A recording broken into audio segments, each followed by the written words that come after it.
بسم اللہ الرحمن الرحیم۔ بسم اللہ الرحمن الرحیم۔ السلام علیکم عزیز طلبہ کرام، امید آپ حضرات خیریت سے ہوں گے۔ آج ہمارا صحیح مسلم کا سبق نمبر 64 ہے، جس کا عنوان ہے باب بیان کون تغییر المنکر من الایمان۔ سبق شروع کرنے سے پہلے خلاصہ جات پر ایک نظر ڈالتے ہیں۔ گزشتہ سبق کا خلاصہ بھی آپ حضرات کے سامنے ہے اور آج کے سبق کا خلاصہ بھی آپ حضرات کے سامنے ہے، اس کو ایک نظر دیکھ لیں۔ تو چلتے ہیں آج کے سبق کی طرف۔ بسم اللہ الرحمن الرحیم۔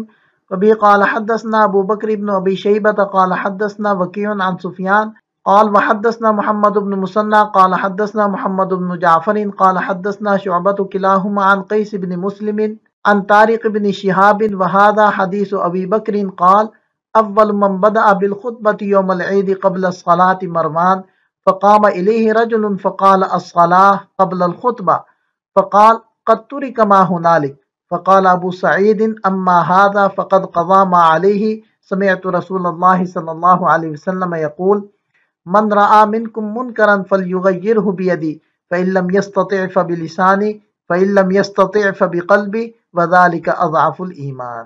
طارق بن شہاب کہتے ہیں کہ عید کی نماز سے پہلے خطبے کا دستور سب سے پہلے مروان نے شروع کیا۔ ایک آدمی کھڑا ہوا تو اس نے کہا کہ نماز خطبے سے پہلے ہے۔ مروان کہنے لگا کہ یہ سلسلہ یہاں پر چھوڑ دیا گیا۔